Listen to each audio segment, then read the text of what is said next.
மக்கள் பணத்திலிருந்து ஒரு பைசா கூட தொடமாட்டோம், தொடவும் விடமாட்டோம், தொட்டா விடமாட்டோம், இதுக்கு முன்னாடி தொட்டவங்களையும் விடமாட்டோம்.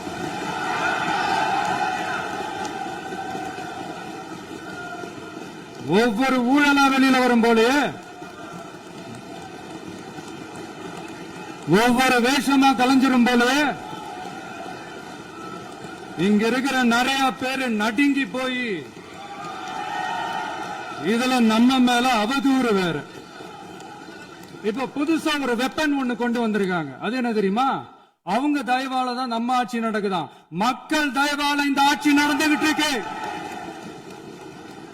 மனசாட்சி உள்ள சக்திகளோட ஆதரவால இந்த ஆட்சி நடந்துகிட்டு இருக்கு. நாங்க தான் அனுப்பி வச்சோம் அப்படின்றாங்களே. அனுப்பி வச்சவங்களுக்கு மினிஸ்ட்ரியில இடம் கொடுத்தா ஏன் கதறீங்க? ஏன் இவ்வளவு கோவம்? ஏன் இவ்வளவு கதறல்ஸ்?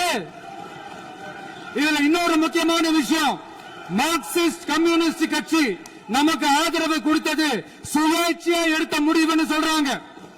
அதே மாதிரி இந்திய கம்யூனிஸ்ட் கட்சி நமக்கு ஆதரவு கொடுத்தது சுயேட்சையா எடுத்த முடிவுன்னு சொல்றாங்க. இதுல எங்க இருந்து நாங்க தான் அனுப்பி வச்சோம்னா புரியலையே.